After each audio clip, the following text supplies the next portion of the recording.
Good morning, students. Uh, Welcome back in my class. I am going to demonstrate activity 2.2. As you know that the matters classified chemically on the basis of nature of particles into two categories. One is the pure substance and other is a mixture. And mixture again can classify into two categories on the basis of appearance under our eyes or under the microscope. Into two categories, homogeneous and heterogeneous. Now take a for testing. A, rename it, label it A, B, C and D. I label all the four test tubes A, B, C and D. Now I will take water in all the four test tubes.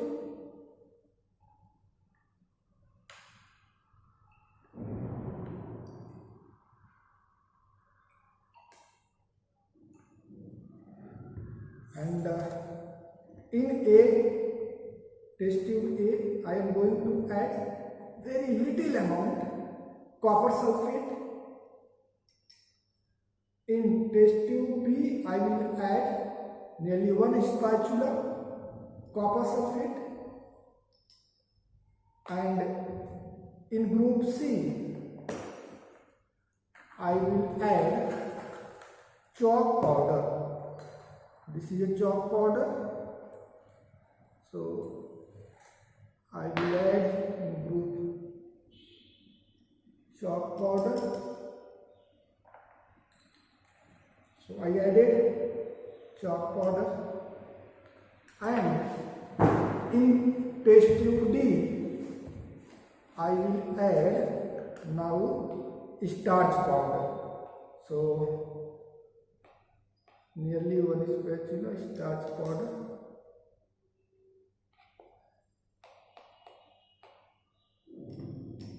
I added.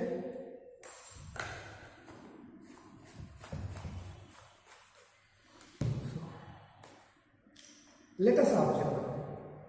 Now dissolve it.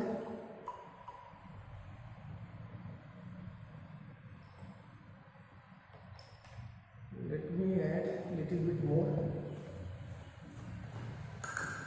Actually, under the camera it is not visible, so that's why I am going to add some more amount of, but it is a less than 1 spatula, not a.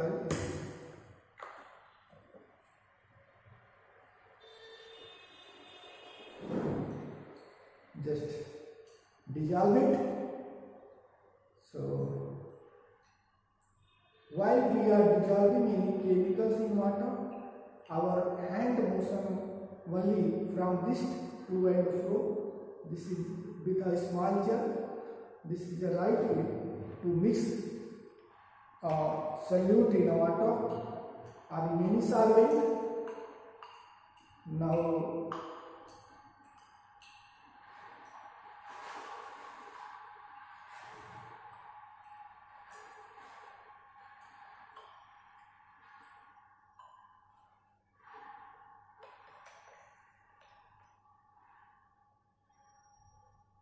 I am trying to mix, dissolve chalk powder in test tube C, but it is a turbid solution obtained, and after that chalk powder, look, slowly it is settled down at the bottom. And what about starch? I am dissolving, trying to. Now compare all these four mixture. In what is our observation? In test tube A, observation, it is a homogeneous. Test tube B homogeneous. Look. And test tube C, it is a heterogeneous appear, because in the test tube B we can easily get here two particles, one is liquid and one is the solid particles, which is settled down at the bottom. And now in the starch solution, in this starch solution, it is appears homogeneous, but actually it is heterogeneous, and that we can identify under the microscope the particles of starch solution. But in case A and B, it is clearly homogeneous solution. There is observed it is a transparent. B, A and B is transparent. And C, in case it is opaque, but after some times a clear solution appeared and the solute particles settle down at the bottom, but it is opaque. Just going to separate the mixture whatever I dissolved here with the help of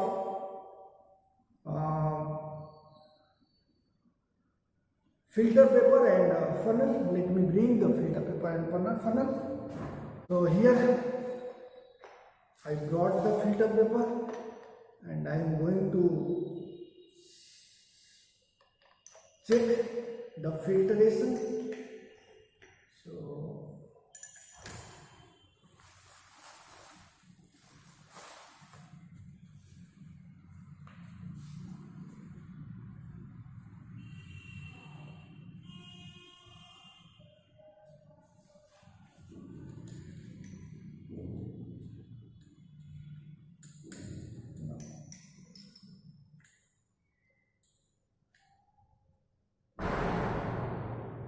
So I pour it.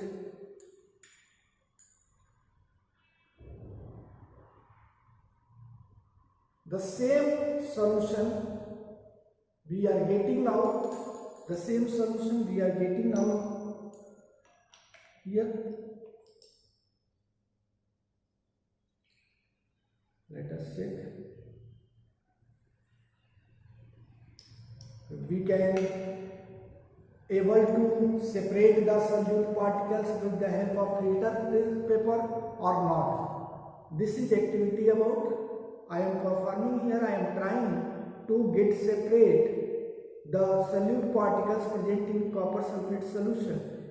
But what I am observing here, the solute particles is unable to separate with the help of filter paper.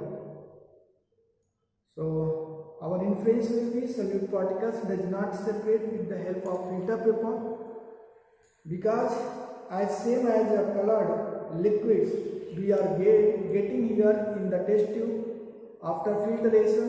So it indicates that the copper sulfate particles are present in the liquids. So from this activity it is clear that the solute particle solution of copper sulfate, it is a homogeneous and the solute particles cannot be separated by filtration, and it is a transparent solution. Now let us check in the case of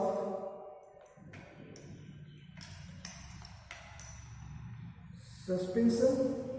It is a suspension.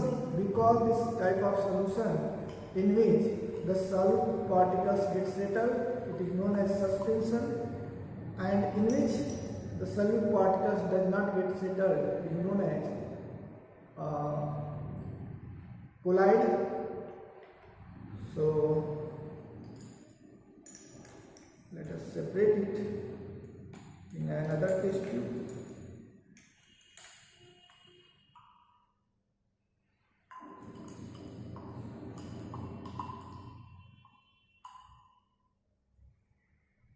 So now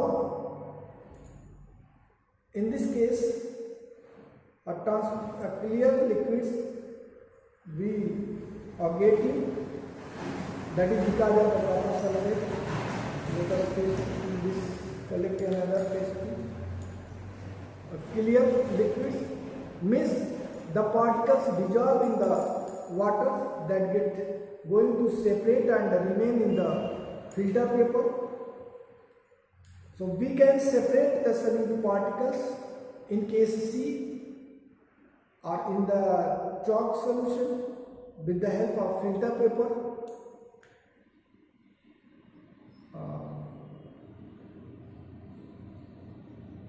So now I am going to separate next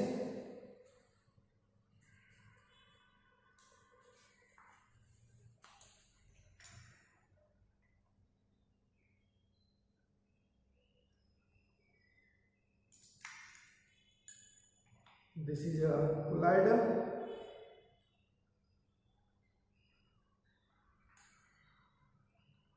Let us observe.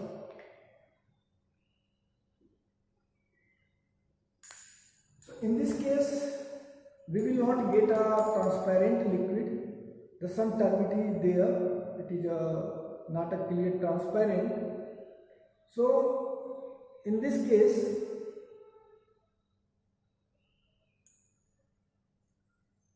the solute particles cannot be separated with the help of ordinary filter paper. With the help of ordinary filter paper.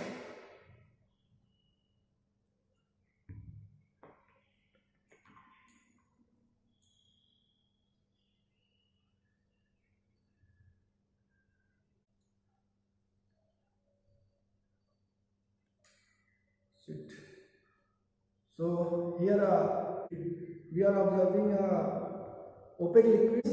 The solute particles cannot be separated through ordinary filter paper. One point is here I need to mention.